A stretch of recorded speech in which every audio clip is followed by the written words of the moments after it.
And as we look at the halftime stats, Ben, there's going to be a few things that jump out at us. Passing yards for Western, 182.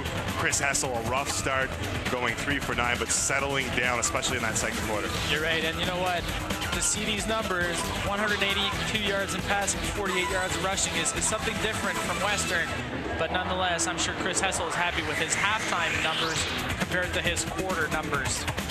Well, 59 of those 182 passing yards came on our Tissot Play of the Half. Brought to you by Tissot, Swiss watches since 1853. And our Play of the Half had to come late, Benny. You're right. Christian Heffernan, reeling it in, love, peace, and hair grease. Nice throw by Chris Hessel there to allow his teammate to make a play and bring his team back from a 7-point deficit, now tie the game up. My goodness. 14 unanswered for Mac in the first half. 14 unanswered by Western in the second quarter. Let's go down to Elliot Friedman with an update. Thanks very much, Tim. I'm here with Chris Hessel, who's got the ball coming to him in a second. But Chris, quickly, what was the defense for you guys in the first and second quarters? The reason you were able to come back and tie?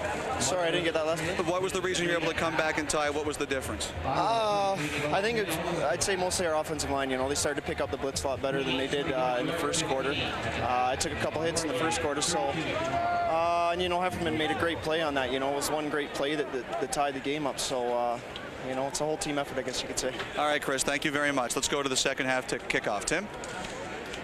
Two of the best teams in the country, number 3, number 6, tied at 14 apiece in front of a sold-out TD Waterhouse Stadium on the campus of the University of Western Ontario. It doesn't get much better than this. You just took the words out of my mouth, Tim. I'm sure that both teams are as jacked as you can get on a Saturday afternoon. Michael Ray will kick off our second half, and we start all over again as Western takes in the kick. Looks like Heffernan, Marty Robertson, the free safety back to return a kickoff, and he takes it to the 25-yard line. That's where Chris Hessel and the rest of the offense will take over. You know what, this is not a bad field position to start with in the second half for the Western Mustangs, and I'm sure that Chris Hessel will be more than happy to take it on, to keep it going where he left off just before the half. Looking at McMaster, and their defense, their pass defense is 8th in the OUA, and you saw Andy Fantuz and Chris Hessel taking a little bit of advantage of that. That's right. You know, 4 receptions for 55 yards in the first half is not a bad thing. If he keeps on this pace, he'll have once again a 100 yards game catching. Hessel, bump to fullback, Solon, play action. Hessel steps up and he will scamper, looking for a block from Fantuz, but one of the big fellas chases him down, Mike Gow. Nice job here by both Hessel to get some yardage, but also by Andy Fantuz.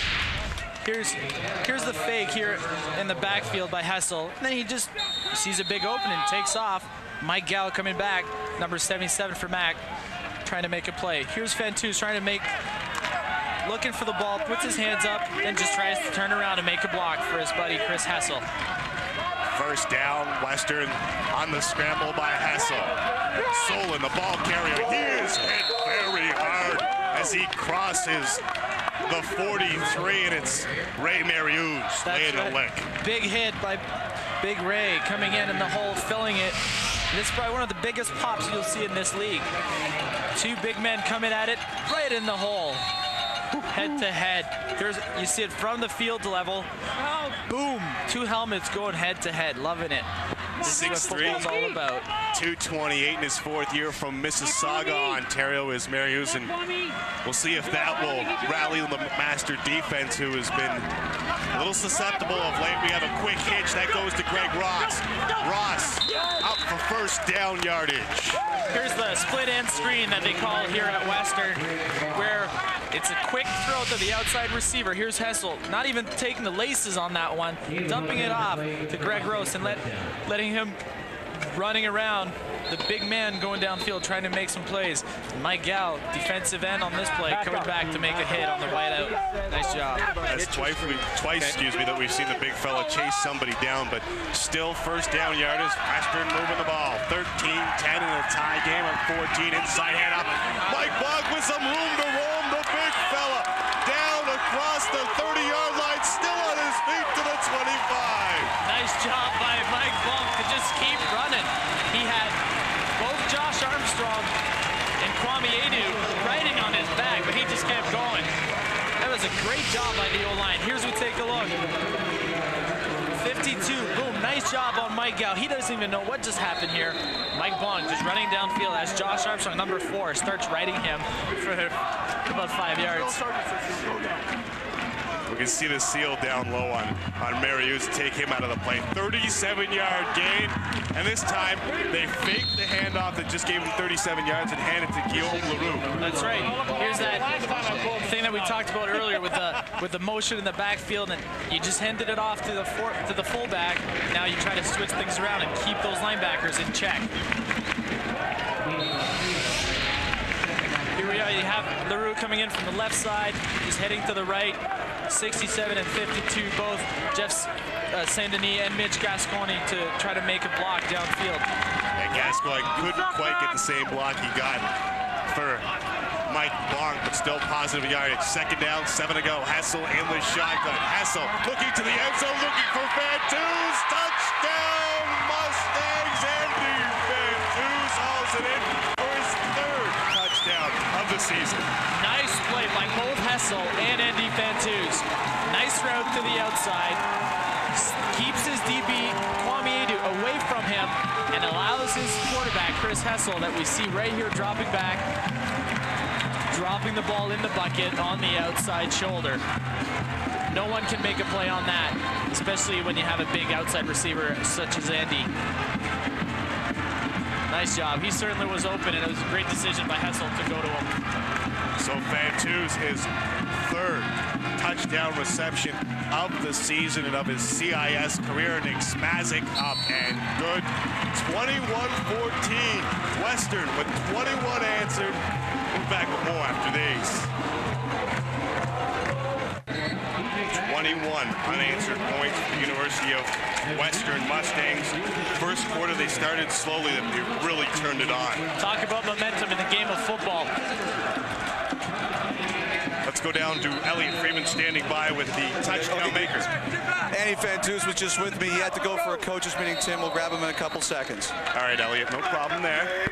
We'll talk to him a little later, but UWO, the 6th-ranked team in the nation, has got this crowd buzzing with 21 unanswered points in the scoring drive. 5 plays, 84 yards, and a 23-yard touchdown pass to Fantuz, but a big mistake on the kickoff as they put it out of bounds. That'll be marched. That's right. There's nothing you want to do. Let's go down to Elliot right now. Sorry, Ben. All right, take two, Tim. I'm here with Andy Fantuz. 3rd touchdown catch of your Frosh season. Are you surprised at how well things have worked out for you so early in your university football career?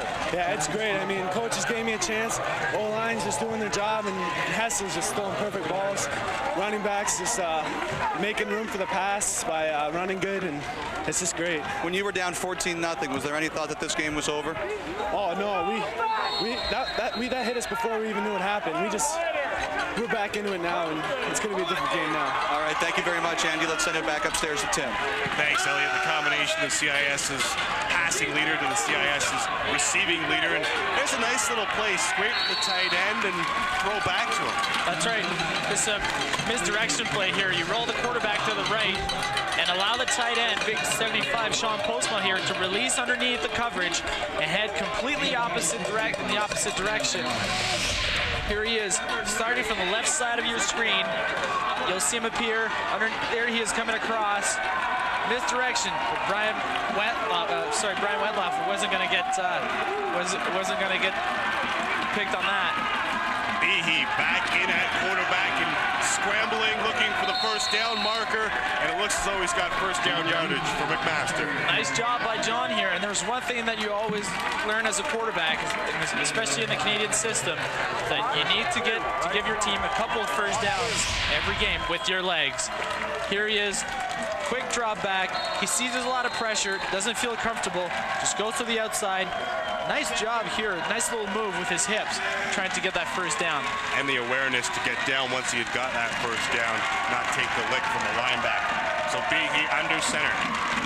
First down, 10 to go. Western now with a 7-point lead. And there's Jesse Lumsden lowering his shoulder, getting across the Western 50-yard line. Great read here by Jesse Lumsden to know the blocking schemes, and to understand that if he cuts it back, he's got a chance to the outside. Here, as we take a look at it from the defensive standpoint, here's Jesse coming in, huge cutback lane, turns it upfield, looks at his buddy Chris Rankin saying, you could have blocked that dude for me, man. But nice job here for close to a first down. So Larry Haler talking offense while his defense on the field. Let's send it to a Toronto Studios, Sid Sixero.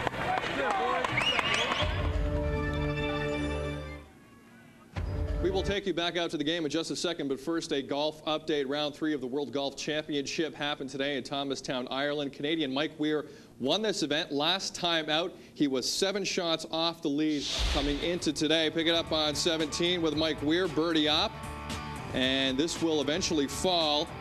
He's at 11 under for the tournament, but 8 shots back of Tiger Woods, who's in the lead. Behe, play action as we get it back and looked into the flats, making a pretty nice play as Chris Cheedy getting between the ball and the receiver. Nice job here by the Western defense, confusing Mac's offense. Conrad Kloge, number 7, didn't seem to be sure where he was heading on that one. Maybe a little bit of confusion here on the field, but nothing that can't clear up. As we take a look at it here, a little bit of maybe timing problems here, but certainly not the timing that you want to have as an offense. So it's second down, 10 to go. No backs in the backfield. Behe being chased from the backside, gets it away. Good adjustment, Vaughn Sport, and that'll be first down. McMaster. That was a great job by Vaughn to come back for that ball. Not necessarily the best throw from John this afternoon. And I'm sure that if he could get it back, he'd do something about it. But at the same time, the ball got there. That's all you need. Doesn't matter if it's a duck. It doesn't matter if it's a nice spiral. As long as it gets there in time and your receiver can make a play on it. As you see him rolling out to the right, great protection up front.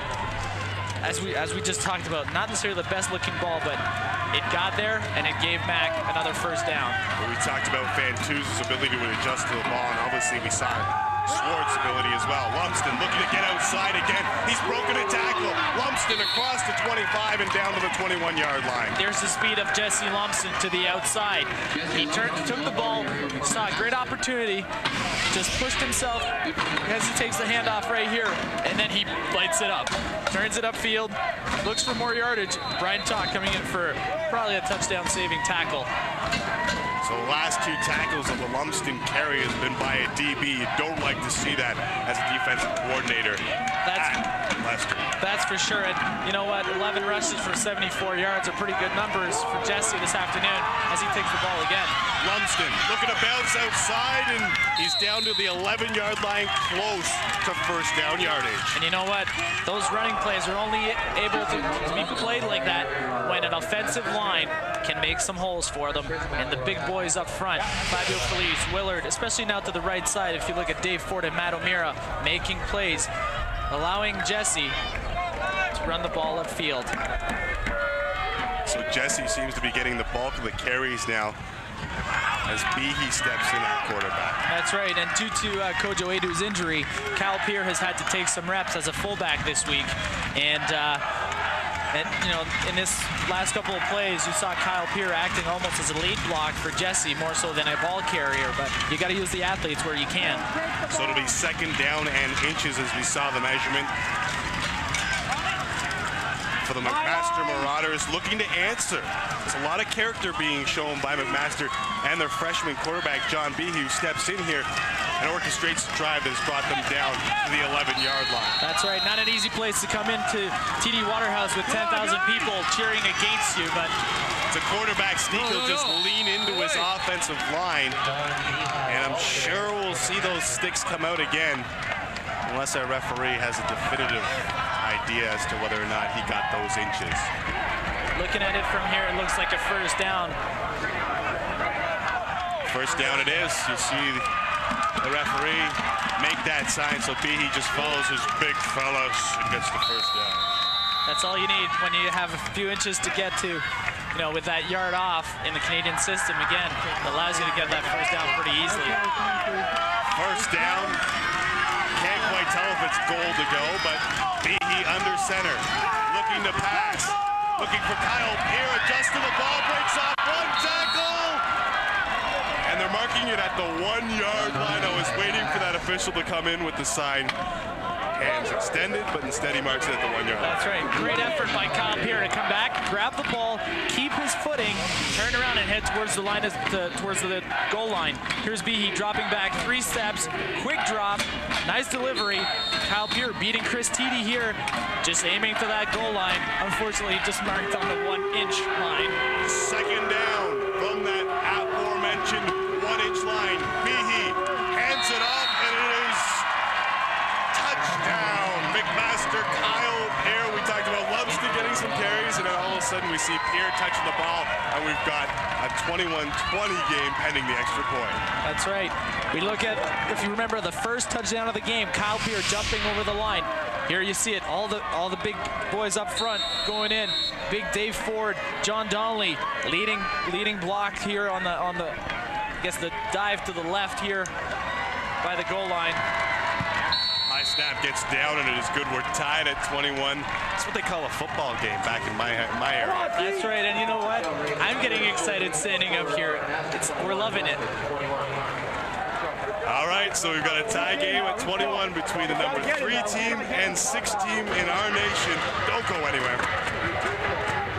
Others are 0-1 in our game of the week. Tobin and Waterloo lost last week. Kyle and McMaster trying to make up for that this week, and it looked like it was getting away from you guys. How were you able to turn it around? We just had to try to keep our defense off the field. They had a long series just before halftime, and they had another long series just after halftime.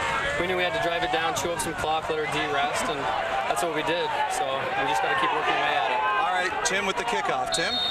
Thanks, Elliot. You know that man well after a very short kickoff by Mike Ray, but you know that man well. Last year, he led the OUA in all-purpose yards, but getting a chance to carry the ball a lot more. That's right. Obviously, due to Kojo Adu, Kojo's injury this season, Kyle has had to carry the ball a lot more, but certainly had a great time playing with Kyle and you know, seeing him excelling at both running the ball and catching the ball downfield. So after 14 unanswered MAC points in the first quarter, 14 unanswered Western points in the second quarter, they trade touchdowns. We're tied at 21. We're going to see the character of a couple of football teams in the remaining time that we have here. That's right. It'll be an interesting. Hessel flushed out over the middle. Fantuz can't hang on to it. Did a good job trying to get to that ball, but That's right. just can't hang on. As a quarterback, you love to see your receivers diving and selling out their bodies to try to catch that ball. As we take a look at Andy here, getting away from the one defender, just coming down the middle. Ball was just a little bit ahead of him, and unfortunately it bounced out of his hands after it hit the ground. That breaks a string for Chris Hessel. 9 straight completions. So Western was moving the ball in the last little while, as evidenced by that. That's right. Regardless, it's second down, 10 to go. Hessel. Time in the pocket. Looks to Christian Heffernan again, and look out! This guy's got 4-3 speed down the sidelines. Christian Heffernan, touchdown Western! 2 catches, 2 touchdowns for Heffernan, 159 yards. This one, 77. There's nothing else that you want from your offense to bring back that team together, get the crowd back in this game. Then a nice throw to the outside to the flats. As we take a look at Hessel throwing that ball, Brandon Little trying to go for the home run play, but gets beat, and it turns around on him. And there's Chris Heffernan going for another 6. Great job by the Mustangs on this one.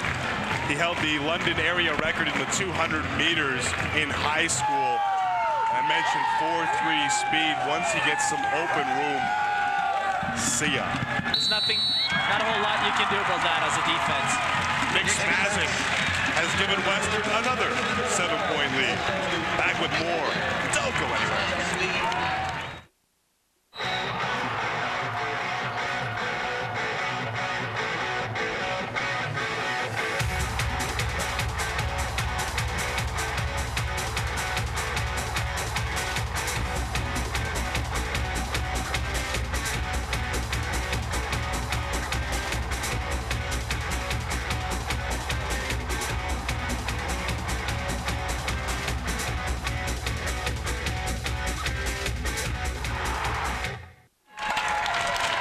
Touches. One of them was on a kickoff return, but Christian Heffernan, 2 touches on offense, 2 touchdowns. Great job by the receiver here. Take a look at Hessel dropping back, going through his reads. Take a look at Heffernan on the outside. Nice job of Brendan Little trying to make a play, but gets beat. Heffernan's not going to be stopped, as he said, with his speed, going down all the way to the end zone. As I mentioned, he was signed as a free agent by the Atlanta Braves organization. Spent 3 years there, felt he got a wee bit slighted, so came back to his hometown of London, Ontario to play for the Western Mustangs, and I'm sure Coach Taylor says, thank you for coming back right now. That's right. You know, you look at the roster for the Mustangs on offense, and they've got some pretty good depth at receiver. You know, looking at Fantuz and Greg Ross and Guillaume Leroux as a slot back, and now Heffernan coming in with 2 huge plays in this game. I'm sure that Coach Taylor, as you said, is pretty happy to see his boys do. There's your backup slot back. That ain't half bad. That's right. It's not a bad situation to have like that. 11 men had caught balls from Chris Hessel this season, 8 in their last game. So you spoke about that depth, that wide receiver and slot and tight end for the Mustangs. We're starting to see it. We'll see if the McMaster Marauders can respond again. Behe on the sprint out, hands it out there to Rankin, and Brian Tock gets a lick on Rankin as he tries to go up and climb that ladder to bring it down. You know, that was an interesting pattern here. There's the same deep comeback pattern that we talked about. Pushes the outside, then turns back towards the sideline. Behe just a little bit high on that throw. If he puts the ball down to where in Chris Rankin's range, that would have been a nice play for the McMaster Marauders, but here they are with 2nd and 10. We talked about the first-team All-Canadian player last year. A little bit banged up in the early going of this season, so Behe looking to a great receiver and a couple of great receivers in Von Swart and Rankin. Everybody's out on a pattern. He goes back looking for his man, and it's picked off. Brian Tock there, and he is playing in place of Kevin Allison, who wasn't able to go. That's right. He comes in here with a huge play for the Mustangs. You know, Behe's ball was hanging up a little bit, not enough to the outside. And here's Brian Tock, who's celebrating with it after his play. Great job. Last year, Ben, you know this well, Brian Tock gave up some big plays in the playoff game where you passed for an obscene amount of yards going against the tall Von Swart. He makes a big play here. Let's send it back down to Elliot Friedman as Tock gets a little vengeance. Tim, MAC defense, the players, as they came up after the last touchdown, they were angry at themselves. They couldn't believe they gave up a touchdown on 2nd and long, but they said, we're good enough to win this game, even with what Western's done in the first place. Get your heads back into it. We'll see if it works. 28-21. Thanks, Elliot. Western leading. Hessel going back to the air. This time he'll pull it down, and Ray Marius is not going for that. That's right. You know, it's interesting way to see the offense here for McMaster after you know, 2 rougher games and whatnot against Windsor and kind of a sloppy start last week. But you know, Western is into this game and they're now up by 7. And everyone that was talking about the opponents that they faced in the last couple of weeks, saying that, you know, maybe they weren't the greatest opponents. They're showing today that they can play with the best in this OUA. So Hessel in the shotgun on 2nd down and 5, and here we go again with Greg Ross. The hitch, and Ross is up over the 50-yard line. Let's send it back to Toronto. Sid Sixero standing by, and I'll see you tomorrow, Sid. Thank you, Tim. One game of the CFL today. It's happening at Commonwealth. The Eskies 9-3 on the season, first in the West Division. They're hosting Saskatchewan 1-4 on the road to the Green Riders. Ricky Ray drops back here. It's John Avery. He'll go outside, and we'll dive in for the major. 31 yards, Saskatchewan up 15-8. Let's send it back to the guys in London, Ontario. Thanks a lot, Sid. Western first down. We got some movement. Inside handoff goes to Mike Bog. Bounces off a couple of tackles. Rolls out close to a first down, but we'll have to wait to see what the laundry on the turf will do to this play. Again, it looked like slotback Guillaume Leroux drew Jeff Smith on the offside with the motion in the backfield. Yeah, it looks like they've got first down yardage, 9 yards, so even if they do have the offside, it might be a decline. Maybe they'll ask the referee for a offside. measurement. McMaster declined. Second down. You got second down in inches. They decline on the 9 yards.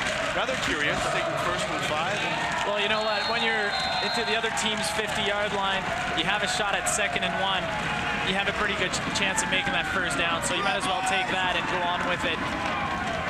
Second down inches, Drew Solon. We haven't called his name a heck of a lot for a man who is in the top 3 rushers in the CIS, but he gets the ball carried and he also gets a first down.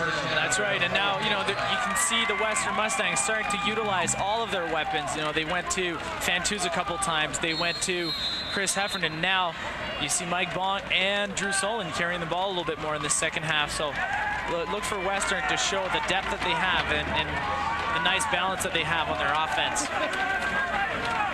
Perhaps Larry Haler was looking at some statistics. The team defense and pass defense of McMaster ranked 8th in the OUA, looking for another home run ball. And oh my goodness, one hand is all Greg Ross needs to give Western a first down and goal from the 6-yard line. Unbelievable once again, the difference in size from the Western's receivers compared to the MAC defensive backs. Here's the play action. Hessel hanging the ball up and just allowing Greg Ross with the one-hander over top of Jansen Campbell Skinner's head, who's, you know, 5'8" compared to Greg Ross, who's probably close to 6'3". So, you know, there's a big height difference there. And you love to see that as a quarterback. It makes it easier. So Greg Ross has made a few key completions, and this is a big one for them. How tough would it be to go down 14 with a little less than 4 minutes left in the third quarter? Well, you know what? You never like to go down to a team like Western when they're playing at home in front of their fans and they have the energy that they do right now. And, you know, taking a look at Mike Gow down on the field at this time, it certainly doesn't help McMaster Marauders to try to come back in this game. You know, it's going to be interesting to see what happens at the end of this drive. All right, we're going to take a quick break here on the Score Television Network. You're watching University Rush.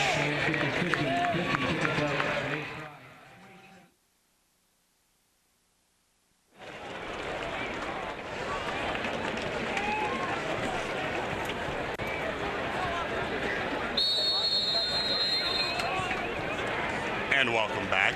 Big play by the Western Ontario Mustangs again, and they've been doing it with the home run balls.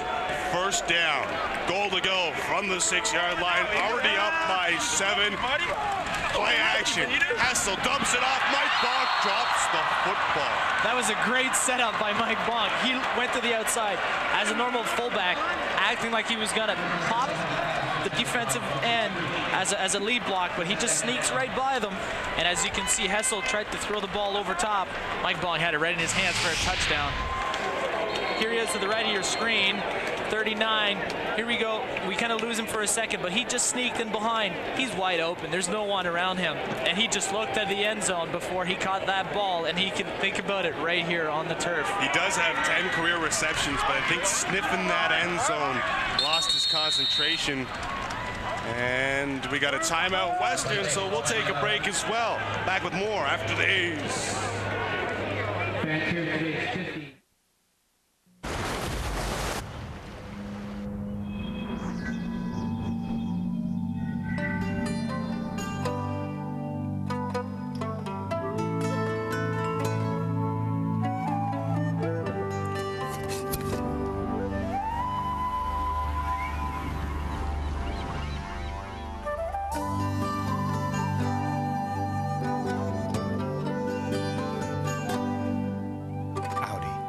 follow. Christopher Hessel spoke of it, 3 of 9 to start the game. Now he's 15 of 23, 351 yards, 2 touchdowns and an interception. And there's still over 3 minutes left in the third quarter. Those are impressive numbers, and you can see that why Western is on top by 7 at this point. Well, we'll see if this drop by Mike Bach comes back to haunt the Western Mustangs. Hessel under pressure, has to get rid of it, and it is short and almost picked off in the end zone. So this Mike Bach drop could come back to bite Western in the proverbial Mustang rear. That's right. Let's take a look at Craig Ross on his pattern, trying to get loose. The ball was a little bit underthrown as Brandon Little tries to come back for a play, but no chance on it. Like we saw last week, Ben, in the second half, some guys going down. We have another man down on the field.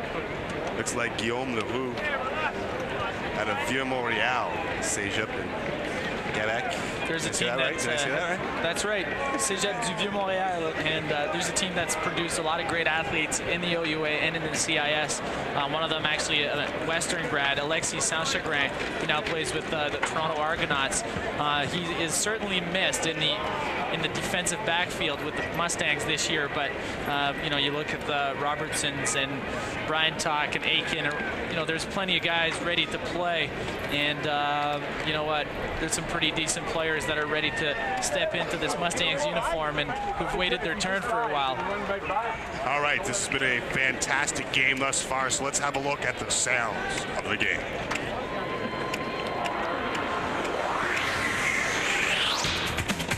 Sounds of the game brought to you by Wilson.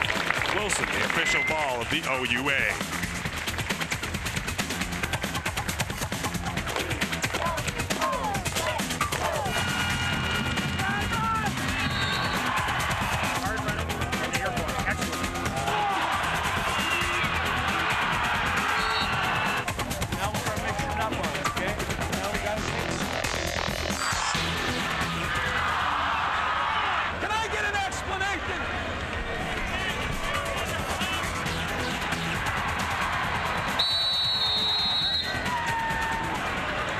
To real time, and Western looking to pad their 7-point lead.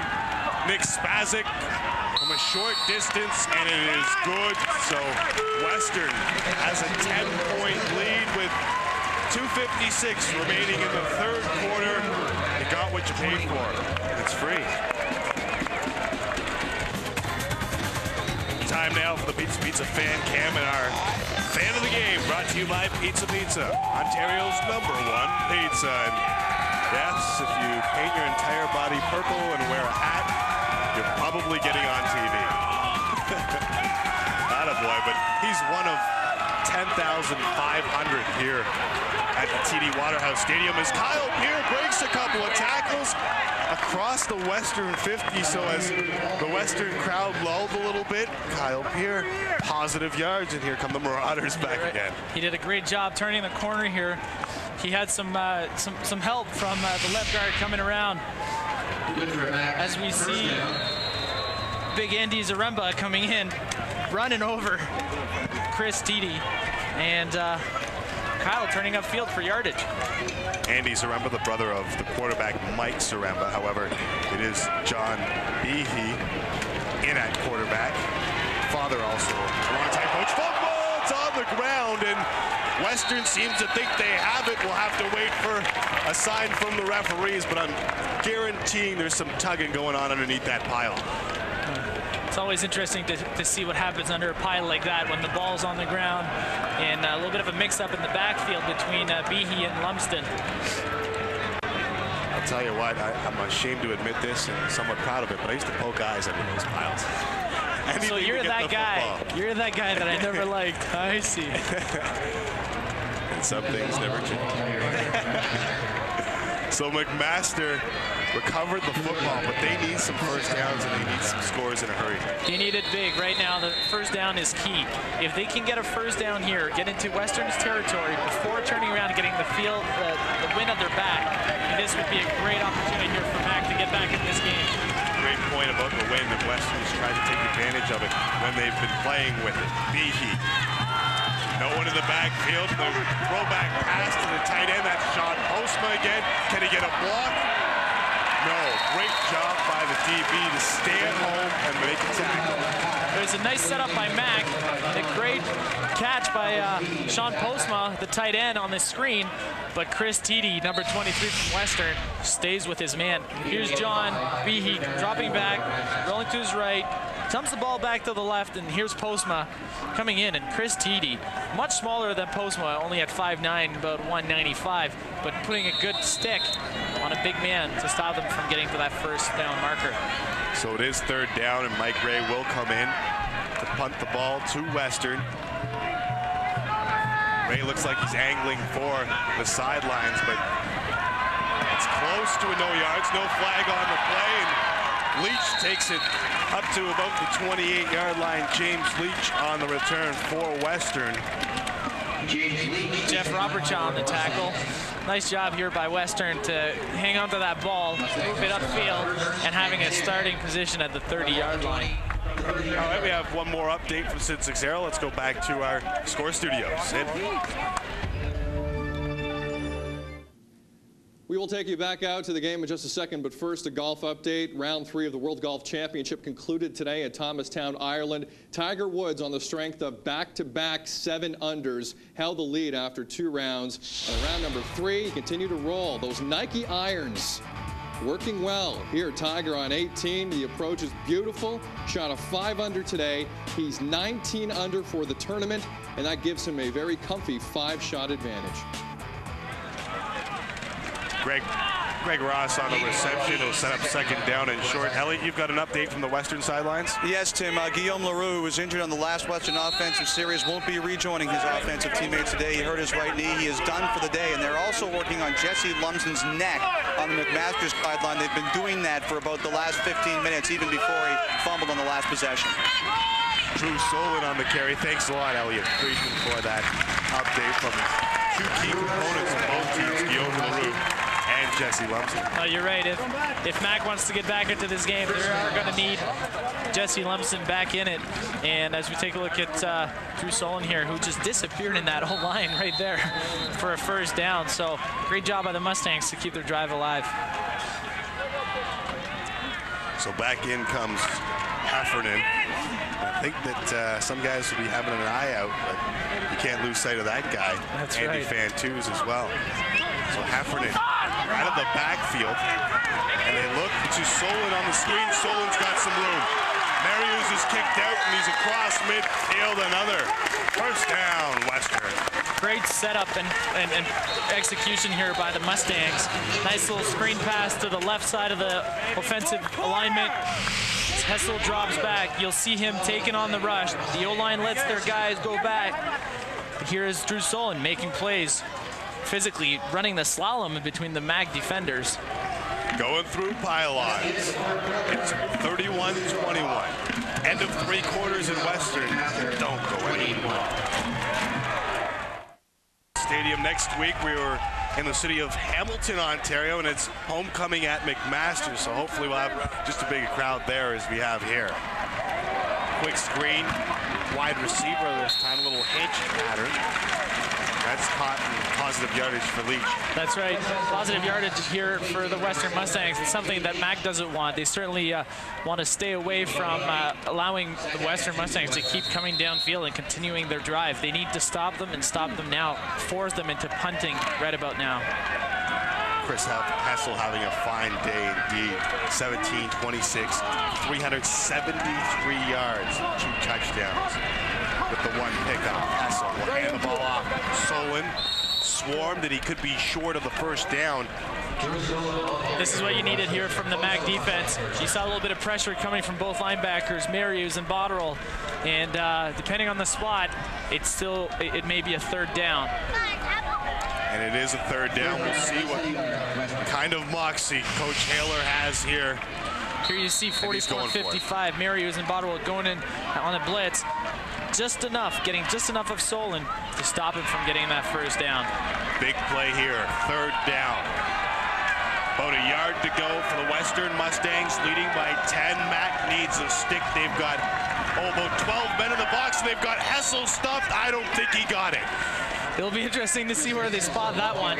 But if we look at the foot of the referee, red at this time, red on the white line, this should be a McMaster ball. And indeed, where the spot is, they're going to bring out the chains, but it's before that 45-yard line, and the sticks were on the other side. Let's let the sticks do the talking, though. As much as we want to say, the sticks will tell us whether or not it's Mac ball or Western's ball. Mac ball it is.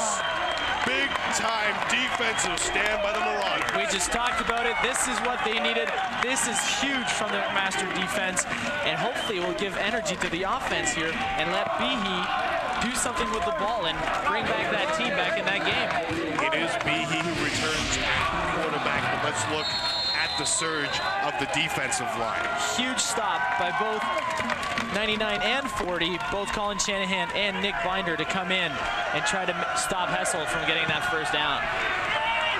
So John Behe will get a chance. We talked about rotating per quarter, but here in the fourth quarter, Behe stays in, and so does Kyle Peer, carrying a man for extra yards. Great cutback and a tough run by Kyle Peer. Great job of sticking with his man, sticking with his route, going in. As you see it, here is aiming right, huge cutback to the left, and just turning upfield. Keep the legs moving, and that's it. Great job. Carries Greg Henderson, couple yards, set up a second down and short for the McMaster Marauders. 2 men in the backfield. The give is to Peer again, and I don't know if he got it. We'll have the same situation going the other way. It'll be interesting to see whether they have the first down now or whether they're going to have to go for a third down gamble. So Kyle Peer searching for the first down marker. He comes up just short, so McMaster is faced with the same decision Larry Haler did. And when we talked to both coaches, both of them talked about how fiercely competitive they knew each other were. If that is any indication, we're going to see a gamble and on third down. As we wait for the chains to come out, I know Coach Marshall pretty well, and looking at the clock and looking at the score on the board, I would easily venture myself into saying that he is going to go for it as the referee gives us the third down signal. And he is. I can see him jogging across. You've been in this offense before. What are we going to see here? Well, you know what? You see a lot of beef in the backfield, and look for Peer to carry the ball on a power to the right side of the formation, or Behe taking it on by himself.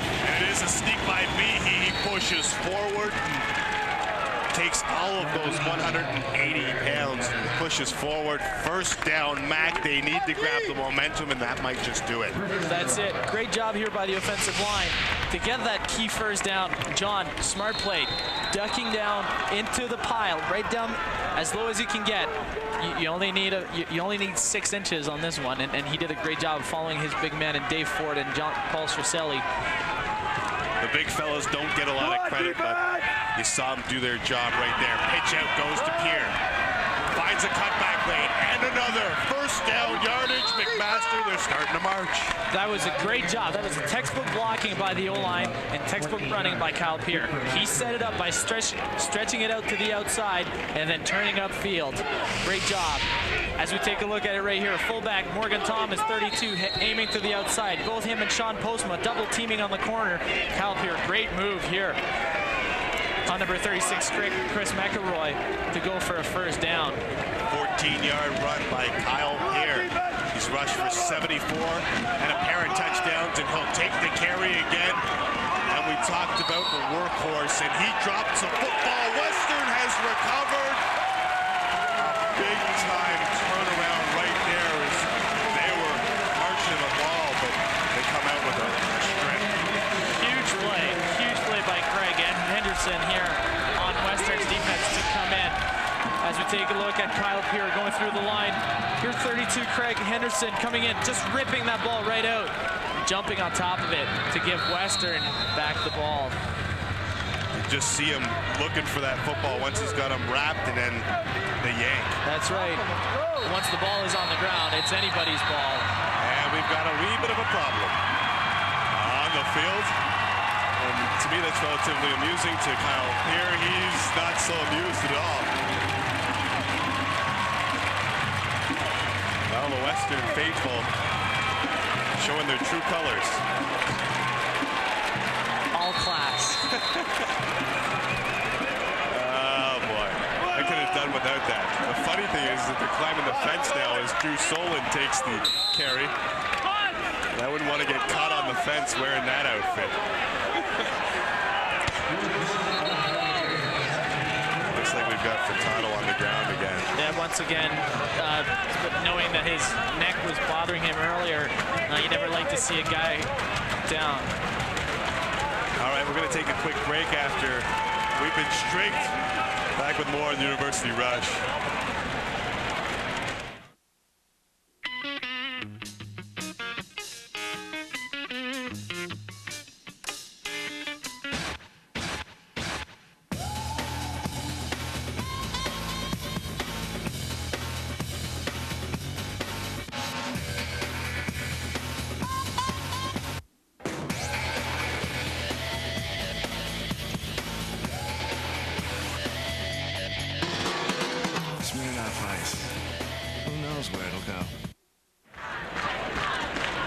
And he's off and pacing. No doubt he's not too embarrassed. Looking for his next stop. I just hope he's not on his way to Hamilton. Well, there you have it. I'm speechless. And he was something elseless. So we've still got Furtado on the field right now.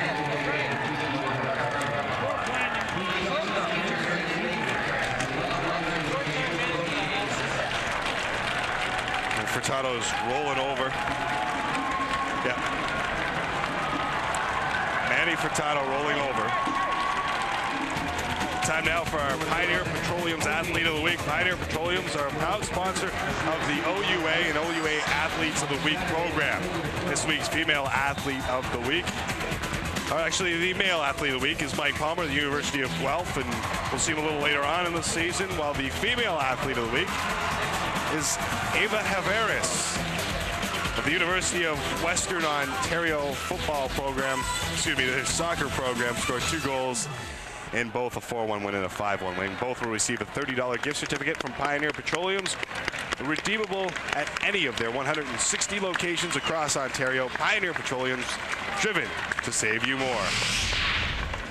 Here, as we take a look at how Manny Furtado, number 36, got hurt. He's coming in, getting a couple punches, and his head going in right on the knee of Drew Solon. It's the second shot he's gotten today, right in the back of the head, and he's certainly shaking right now. He's down again. Let's go back to the Score Studios for a quick update with my friend Sucero. Thank you, Tim. The Tigers and Yankees continue their weekend set at Comerica today. With a win, the Yankees could clinch yet another division title. Only 1 win shy. Let's pick it up bottom 9. Steve Carsey taking on Damian Easley. 2 out. There's your game. Make it 5 straight AL East titles. Make it 3-2 Yanks. Let's go back to London, Ontario.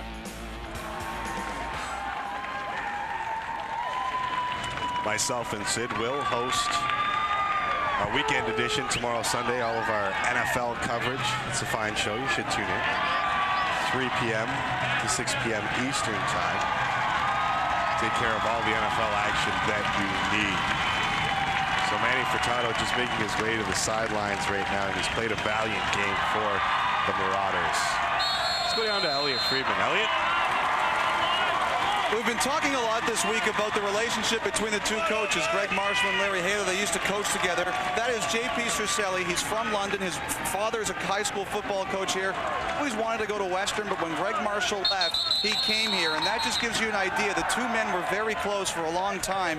Marshall was an assistant at London, but it's interesting how they've been able to keep their friendship, even though it's become strained a bit. McMaster has become a better football program, a threat to Western. Last week, with the events surrounding Mike Kirkley's death, Larry Haler was the one who called Greg Marshall to let him know that it had happened.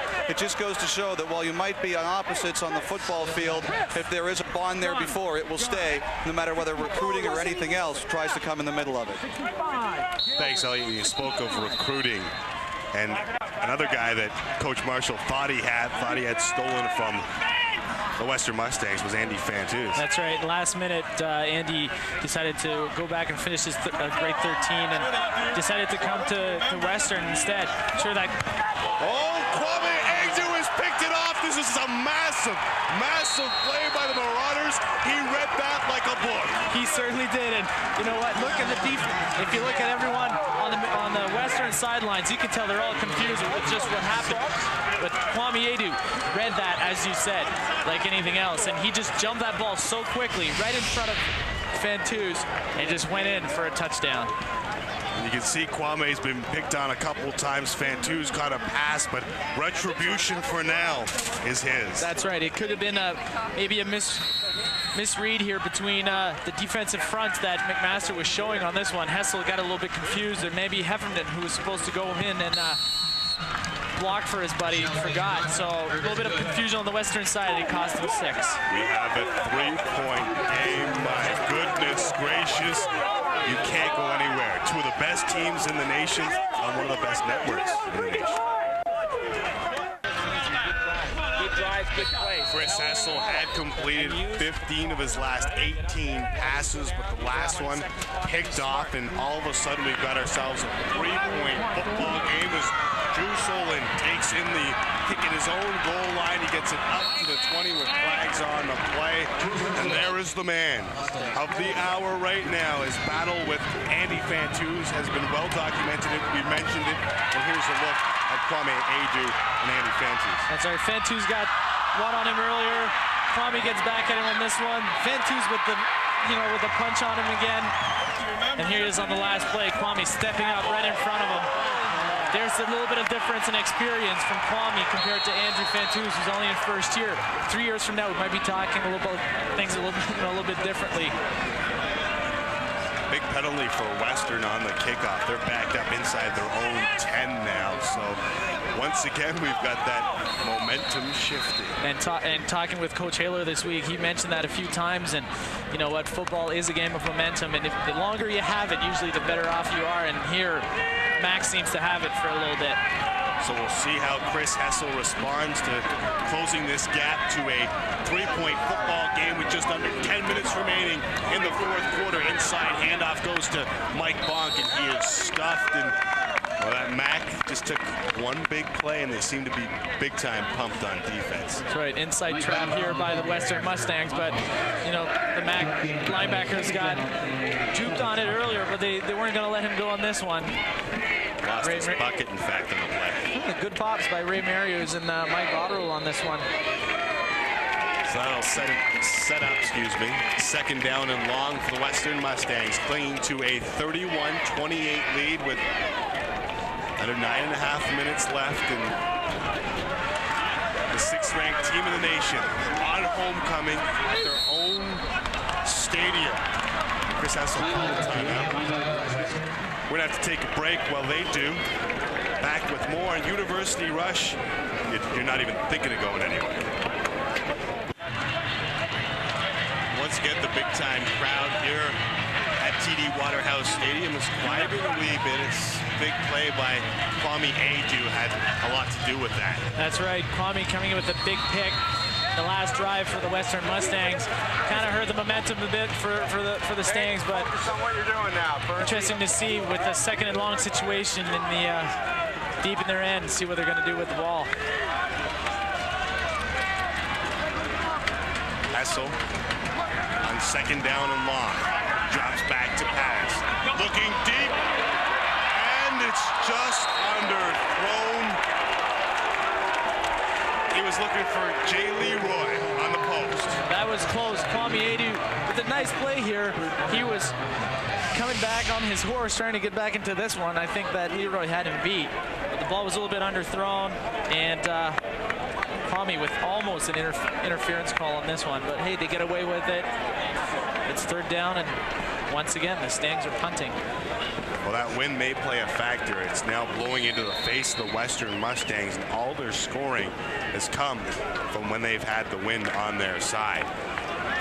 That may have to do with the selection at halftime, you know, on the coin toss. Decided whether they're going to keep the win for the fourth quarter or taking the ball right away. It'll be interesting to see how the punt turns out on this one from Nathan Weiss. Got flags down on the play. Weiss taken in by Rankin at the 40-yard line of Western. Chase down some good special teams coverage by the Mustangs, but we're going to have to check on the flags at the line of scrimmage. We've got a penalty against McMaster. Not enough for a first down. It was third down and 8, 5-yard penalty. I'm sure they'll pick it again. This is an interesting call. Offside. McMaster declined. First down. So much for me, eh? Well, Western had the choice of either re-kicking, I believe, or allowing Mac to go from here. But I think with the wind in their face, they decided to decline a penalty. They couldn't have got a 40-yard penalty. Defense, Mark. Tell us, Jack. Coach Marshall saying they couldn't have got a 40-yard penalty. With all that, he still keeps a sense of humor. Well, he can have it. His team's only down 3 now, trailing by as much as 10. Little over 8 minutes remaining. The pitch to Kyle Peart. He's going to throw the ball. Looking deep. Vaughn Swart adjusting to the ball, but right there with him is Chris Aiken, the 5th-year DB, not falling that. We talked about it. It's a tough play for a DB, and let's talk to another DB with Elliot Friedman. Thank you very much, Tim. I'm here with Kwame Adu, who's got the big play from McMaster if they can come back to win. How did you know to step in front of that pass? I just saw the receiver's eyes get bright, and as a DB, you gotta know if his eyes are bright, that's when the ball's coming in. So I put my hands up and swat his hands away. Kwame, you were furious here on the sideline. You guys are giving up 31 points. What's been happening? It's not like our defense. We just have mental breakdowns. I mean, we're not wrapping up on tackles. It's a team thing so far, but we're regrouping so far. And All right, thank you very much, Kwame. Let's go back upstairs as John Behe takes off with the ball. Thanks, Elliot. And he did fumble the football, but he got the great one hop right back into his belly. That's right. Great athletes do some great things. All right, let's have a look at the quarterback matchup in this game, brought to you by Centaur Products, suppliers for stadium facilities.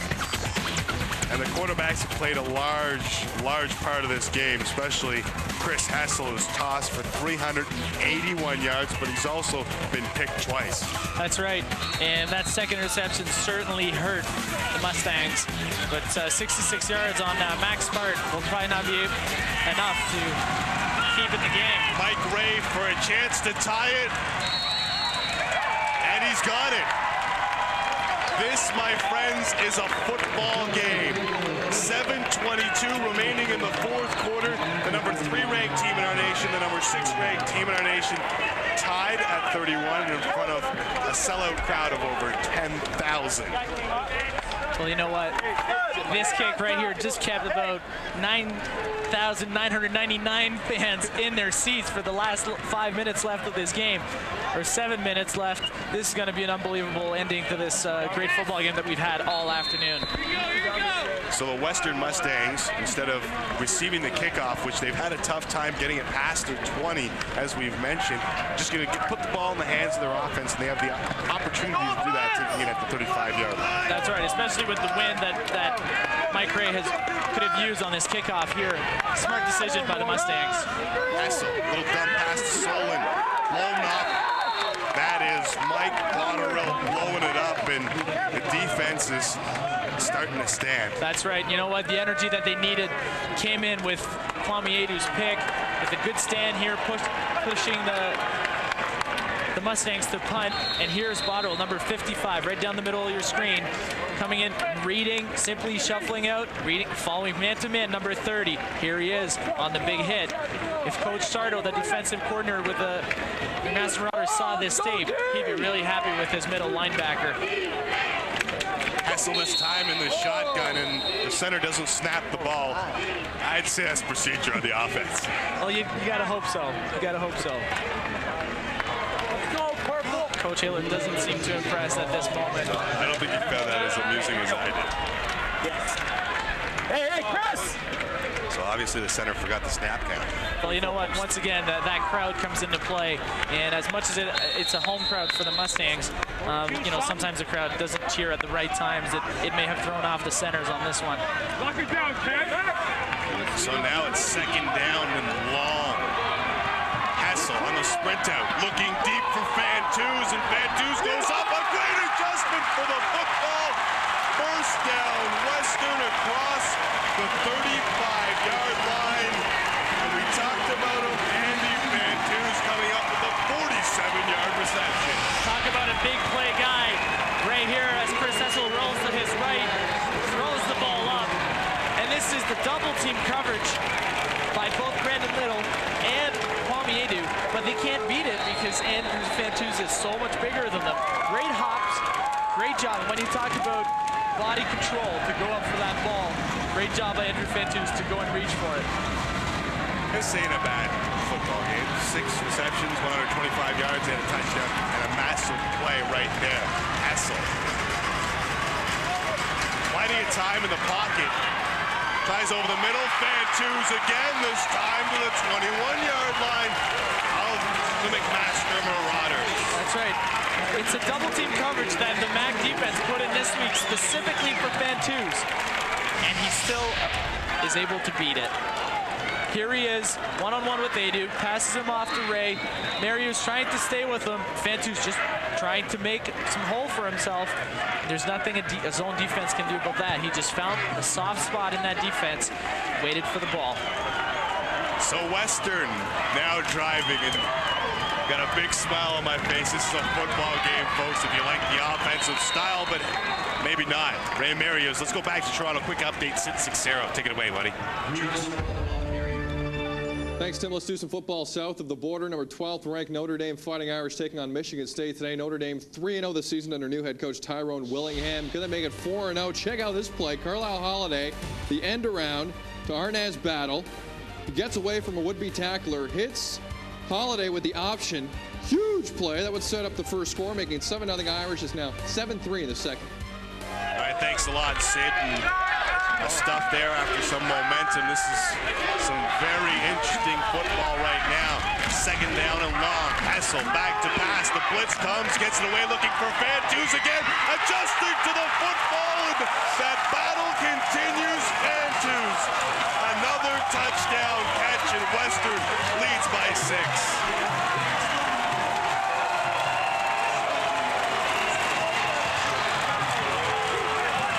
Second touchdown catch of the game, Ben. And again, the body control that Coach Haler told us about, adjusting back to the football. Just get it up there. That's it. You know what? You can take a look at that ball, and I can tell you this right about now, Tim. You could be playing quarterback, throwing the ball up, and Fantuz would come down with it.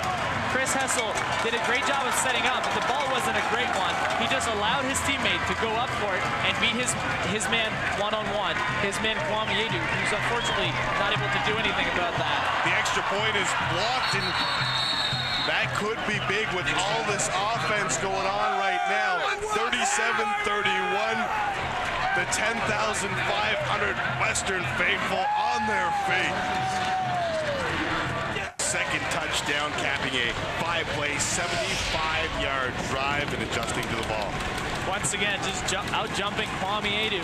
There's nothing that a defender can do. But here's a big play here. Brandon Little getting through to block the Nick Spasic, and the way both teams have been scoring here, that could be a massive, massive play. Good to see Jesse Lumsden back on the football field, and he returns it to the 45. Good field position for Matt. That's right, and you know what? You look at the time left on the clock with 4 minutes and a half left. This is going to come down to who's got the ball last, you know, and starting on your 45-yard line is not a bad place to start when you need to put some points on the scoreboard. So Coach Haler has a 6-point lead. We'll have to wonder whether or not that convert will come back to haunt Western. Jesse Lumsden alone set back as Greg Marshall hopes to take out his alma mater on homecoming. Deep ball from Behe. And we got flag comes out. Kyle Peer streaking, and we saw Lumsden as a lone setback, and looks like Chris Aiken might be called for the pass interference. You know what? Chris Aiken had good coverage on Kyle. The ball was underthrown a little bit, and at the last minute, he dove in to try to stop Kyle from making that play. And you know, so there it is, a big penalty. Mac had been the most penalized team in the OUA coming in. And we saw a string of penalties to end the first half, but here's a big one on Chris Aiken and the Western Mustangs. Behe remains in as pivot. Hands it off here, up the middle.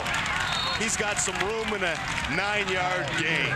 Once again, he goes through that line of scrimmage, and that turf monster gets a hold of him. He may have been tipped, he may have been hit somewhere going through that line of scrimmage. Kyle Peer just running the load for the MAC offense this afternoon. So Kyle Peer and the Marauders driving, and would we expect anything less right now? Second down, and my mistake on that call, about a 6-yard run. We've got second down and 4. They'll give the ball to Peer. First down and more, and a flag down late from the back judge. They have a holding call on Mac's offense here. It'll be interesting to see what the call ends up to be.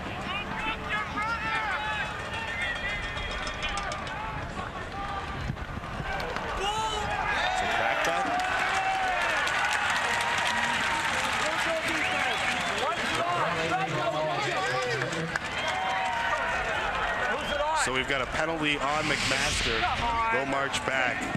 As we look at number 67, the right tackle here, looks to be like Matt O'Meara going in.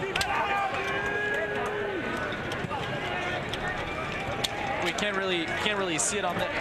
It's a penalty that will hurt the MAC offense, that's for sure. I'm going to hear from the referee again.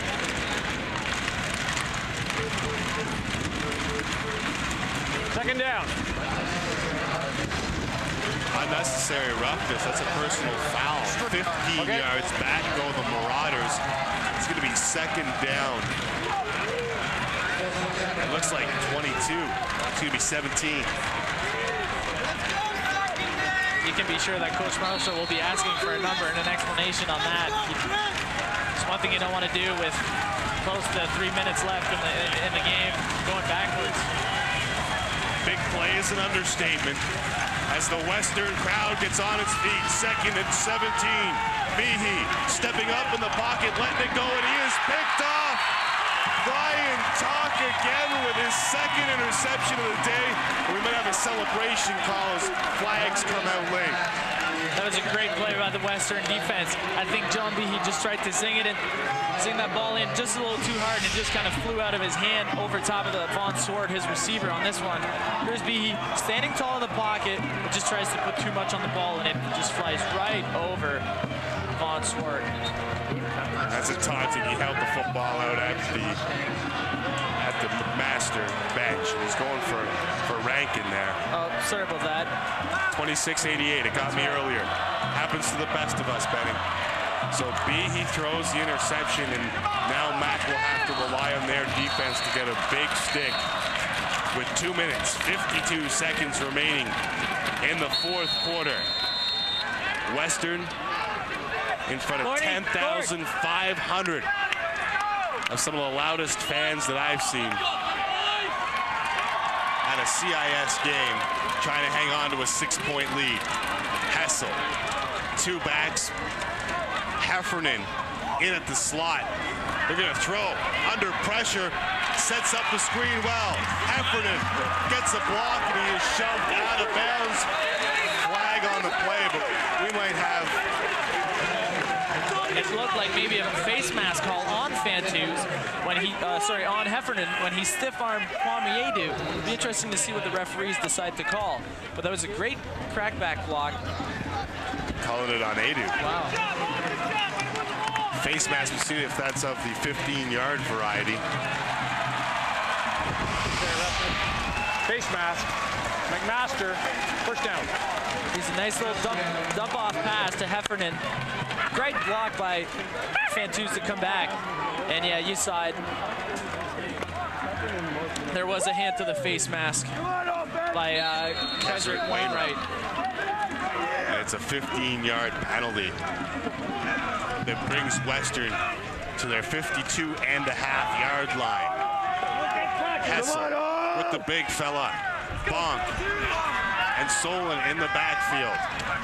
Take him, Martin. Take him. Draw play. Solon stuff. Botterill and Mayru's not having anything of it. That's right. Great job by both linebackers to stake in the hole and wait man for man with their running back, Drew Solon. All right, let's go down to Elliot Friedman. Elliot, you got an update? Tim, I may be the only sober person here in the student section, and that's much to my own disappointment, I have to say. You know, the Western students haven't always been very supportive of the football team, but today they've done a great job turning out for a sellout crowd. Over 10,000, as you guys have mentioned, fans had to be turned away. And on this day, certainly when their team was down 14-0, they've done a lot to help. Just one serious note, Manny Furtado, the linebacker from McMaster, is out for the day. He's got a neck injury, but he wanted his parents who are watching the game to know he was all right. Tim? Another completion, this one to James Leach. He is called down by contact, no fumble. And Leach just shows the depth of this receiving core.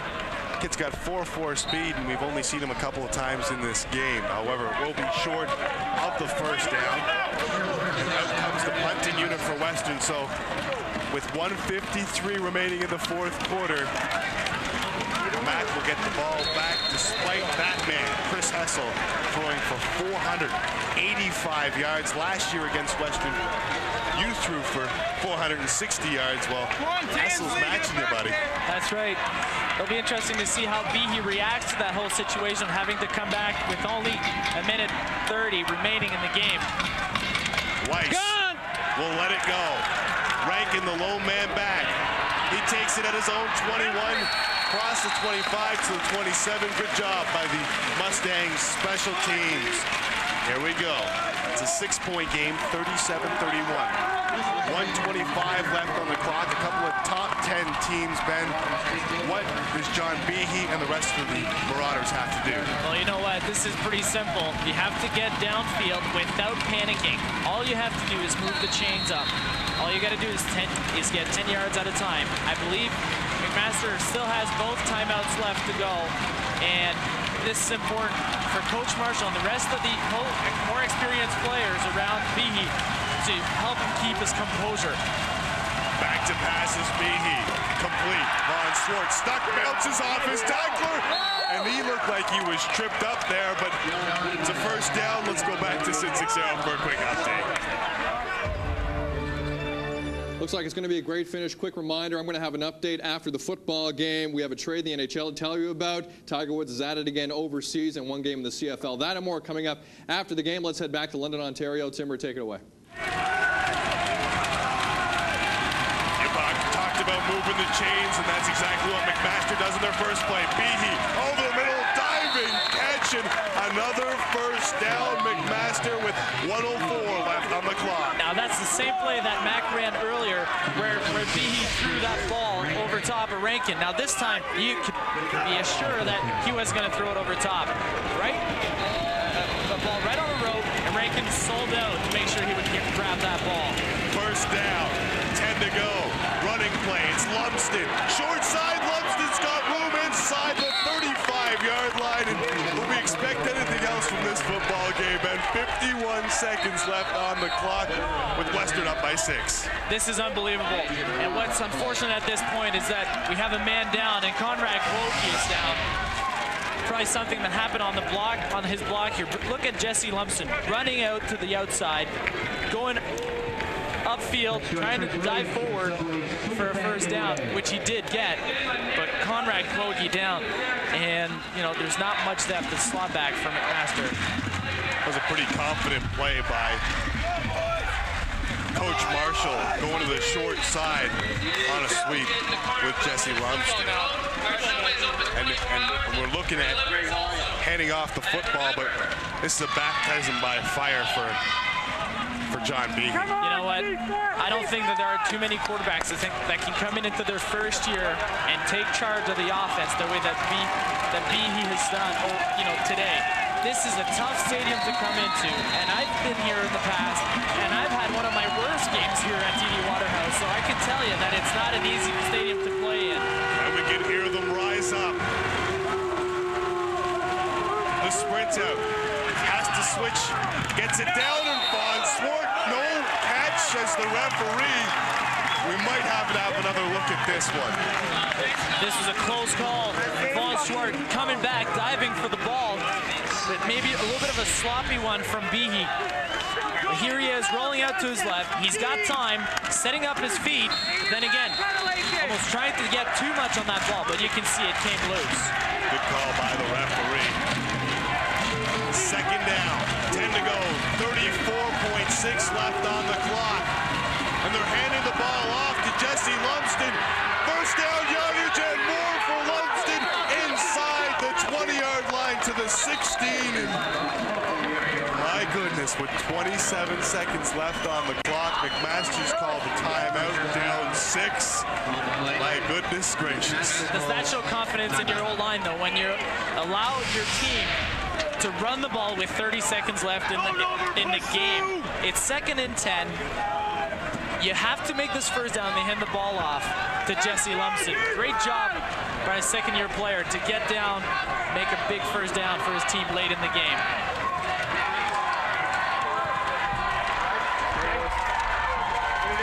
You can see Coach Marshall. You know who you got in the corner?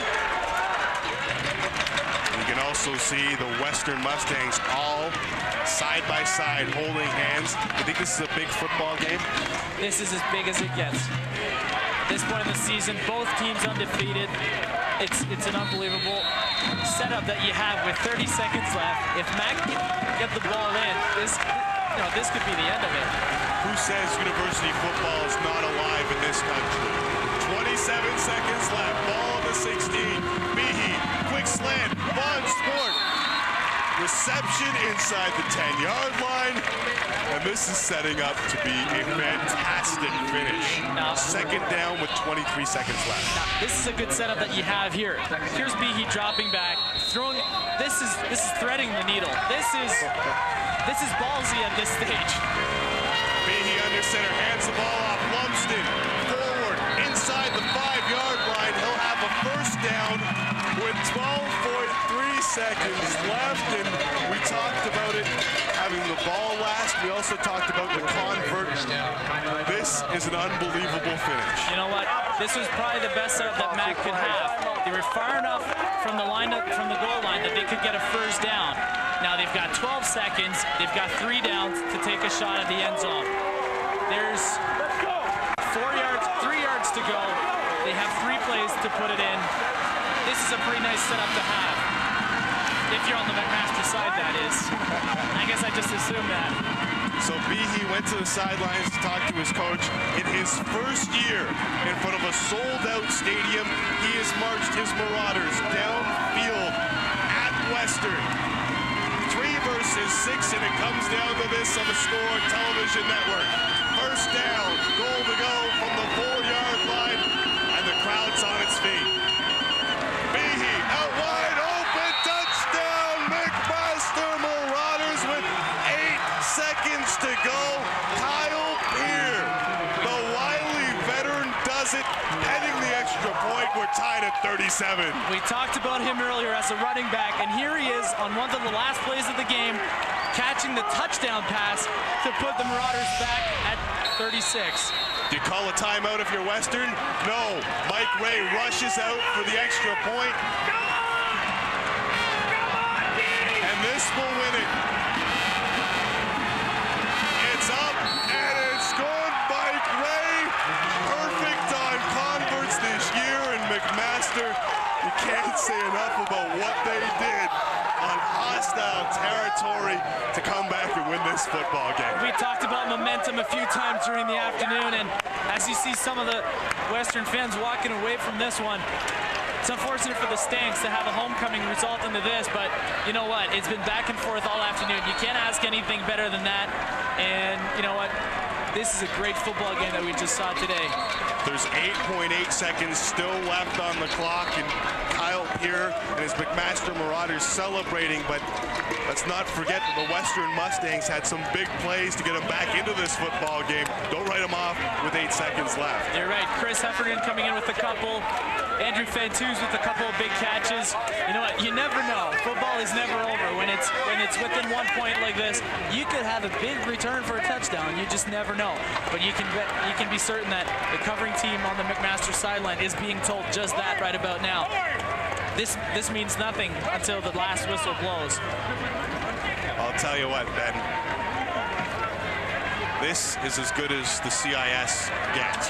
It's 38-37 for McMaster with 8 seconds left, and this might have been the turning point as Nick Spazek has his kick blocked by Brandon Little. And coaches will tell you, always hustle out there because you never know what'll happen.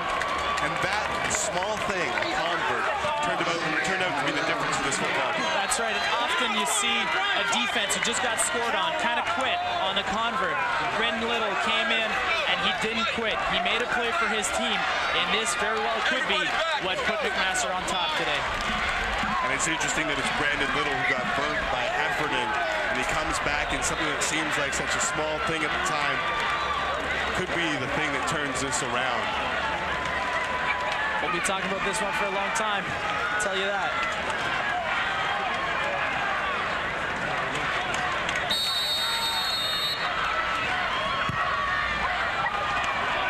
It's an onside kick by Western. Guess who gets it? Kyle Peer ends up with the football. Now this is interesting. After a Mac touchdown, Western ends up with the football. yes. You can kick off after a touchdown is scored against you.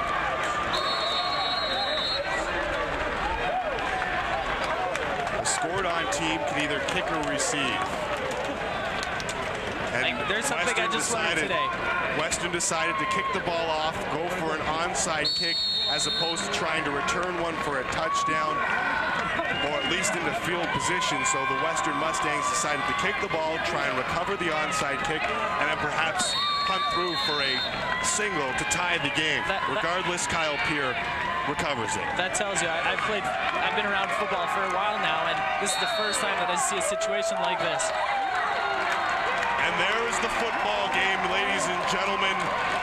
The McMaster Marauders, 38-37 winners at homecoming at Western in front of over 10,500 fans. And, well, that CIS ranking of number 3 is well deserved. Let's send it down to Coach Marshall with Elliot. Elliot? Thanks very much, Tim. I'm here with the winning coach, Greg Marshall. And Greg, the last drive, the freshman, homecoming in front of this crowd, did you have any doubts he would be able to take them all the way? Well, I had a few doubts, definitely, but he did a wonderful job, and our offensive line blocked well down the stretch. We're able to mix the run up. It really was a great, victory, coming from behind victory for our football team. Emotional day for you, Greg. How are you feeling right now? We understand. Yep. Thank you very much. Congratulations on your victory, Coach. Next week we will be in Hamilton as well for their homecoming. When we come back, we'll have our player of the game. Mac wins at 38-37 on homecoming here at Western.